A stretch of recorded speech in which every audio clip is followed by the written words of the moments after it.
भवन्तु सुखिनः सर्वे सन्तु निरामयाः सर्वे भद्राणि पश्यन्तु मा कश्चित् दुःखम् आप्नुयात्.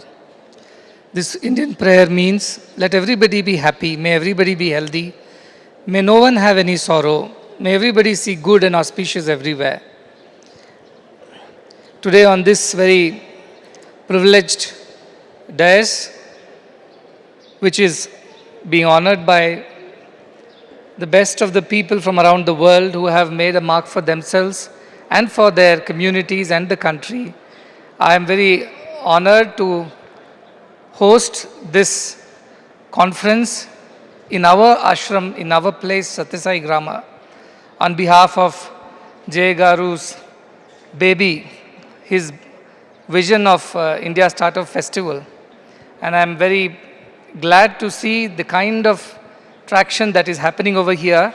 And the latest update, the breaking news is that Jay Garu tells me to tell you all that 150 term sheets have been signed. It's not 125 anymore. What has spirituality or a spiritual ashram like this got to do with startups in India? And that's the question I'm sure most of you must be asking yourselves. To us, spirituality is not some secluded activity to be done in solitude or in silence. Spirituality is the way of life for Indians.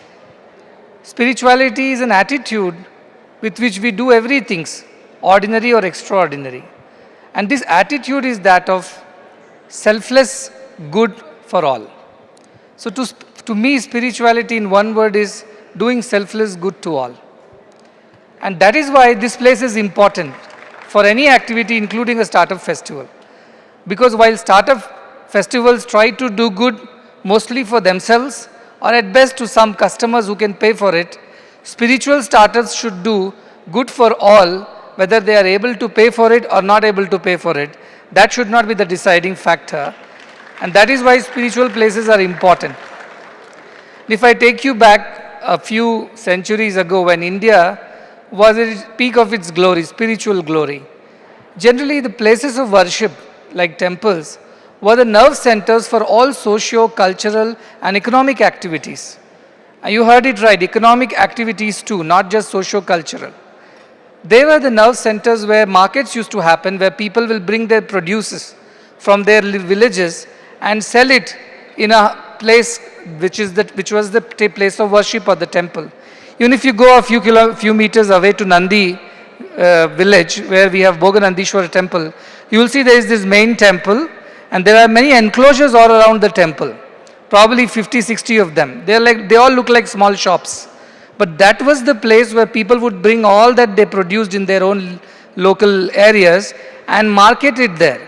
So in a way, that was a startup festival that was happening in every temple of our country, where people would bring their products, services and market it, exchange it. And that time there was barter system, not the financial currency that we use right now, marketable instruments. But they were people who appreciated each other's produces, each other's talents, each other's creativity. Because they did not weigh it in dollar terms, but they weighed in terms of the effort that went behind it. The creativity, the innovation and the solution that each of them provided for each other. A potter could sell his pot or exchange his pot in a barter system with a weaver who would give him clothes in return. A producer of rice might be able to barter his rice with a goldsmith who might be able to give him some ornament in return. Everybody had this system of exchange where each respected everybody's talent and culture. With the passage of time, as modernization of finance has happened, marketable instruments came into picture, what we know as all tradable instruments, including currencies.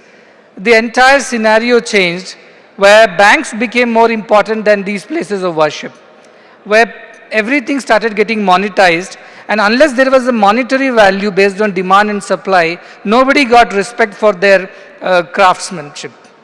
That is where the culture of the country started deteriorating, and people started losing respect for all kinds of forms of art, culture or tradesmanship. This particular idea of having a startup festival in this place is not merely to show the monetary value behind your efforts, but it is also to create a sense of respect and responsibility in each one of you for each other. That's Indian ethos, that is the Indian Arthashastra, that is Indian Arthaniti, what we call as the economics of India, where everybody respected everybody else's trade. And because it was not having a common currency, but it was dependent on the need of people.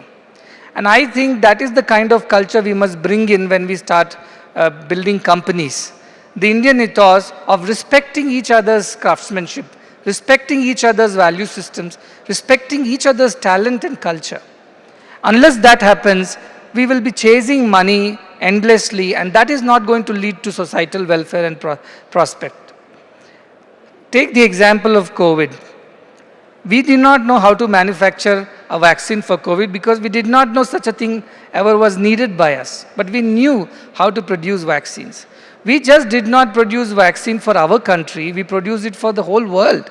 More than 100 countries benefited with this Vaccine Maitri program of the government, and so many countries which were incapable of even paying for it, let alone producing it. They did not even have wherewithals of paying for it. India stood up and said, we will give you as a friend to you because we are interested in your welfare.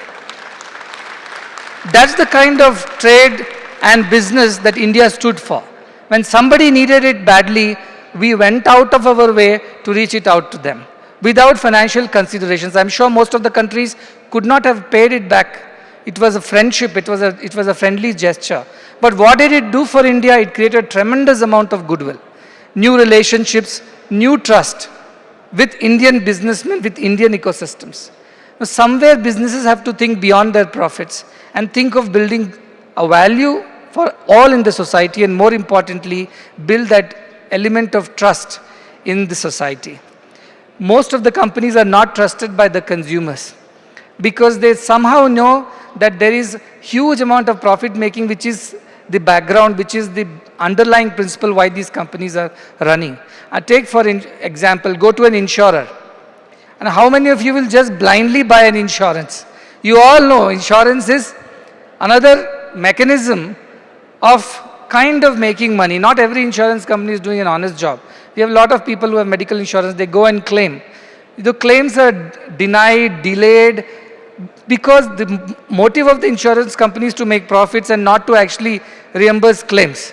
If they start doing that, it's not going to work out for them as a profitable venture. So certain ventures in the society cannot be profit oriented. They have to be for the societal good. I'm not saying they should not make even recover their cost. Maybe they can. But some of you have to think of startups that are not just for earning profits, but that are there for solving social problems. Recover the cost. I'm not saying you shouldn't do that. You have to make the two ends meet.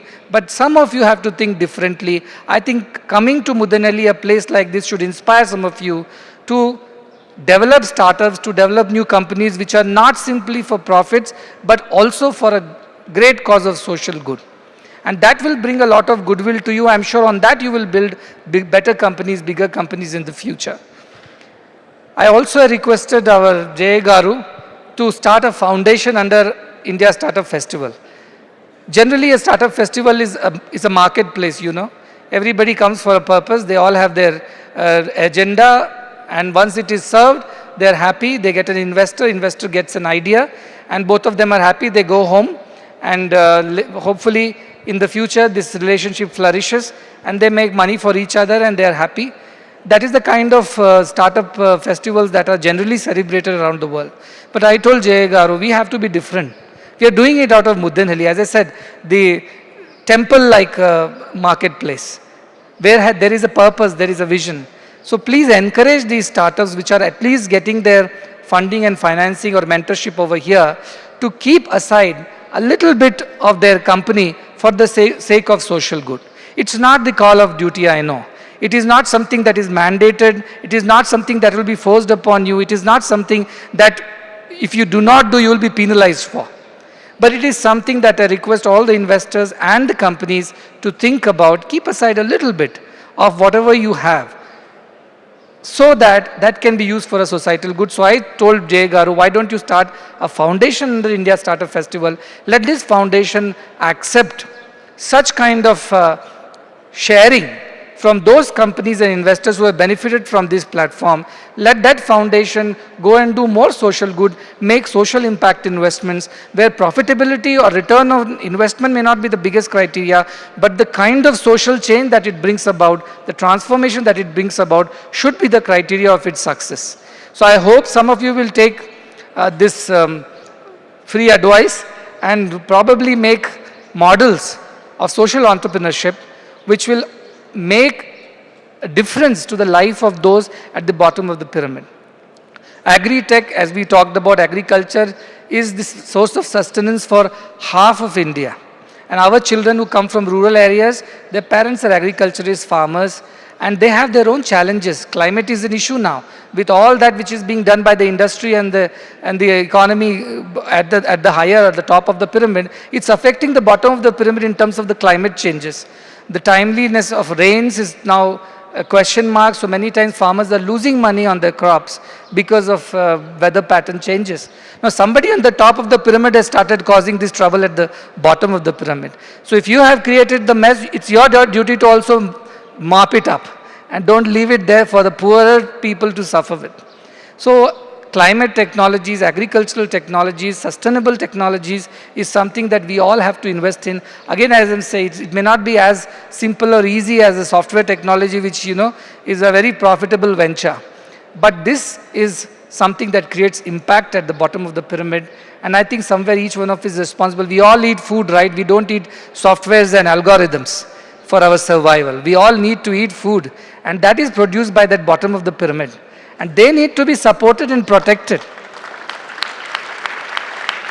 And to me, I think that is one area that we all have to pay attention to. We are much privileged compared to them.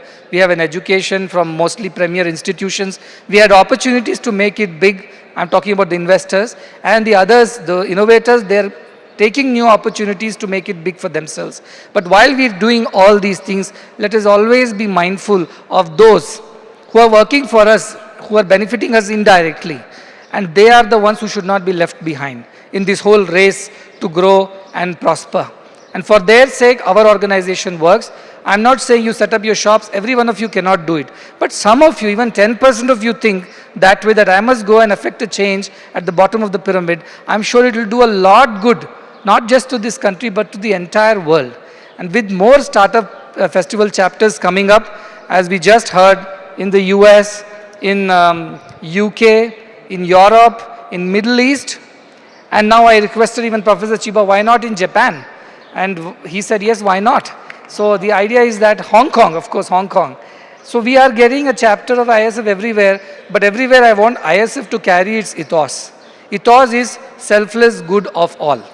Not just making a company unicorn, not just making somebody prosperous, not just filling the pockets of the investors.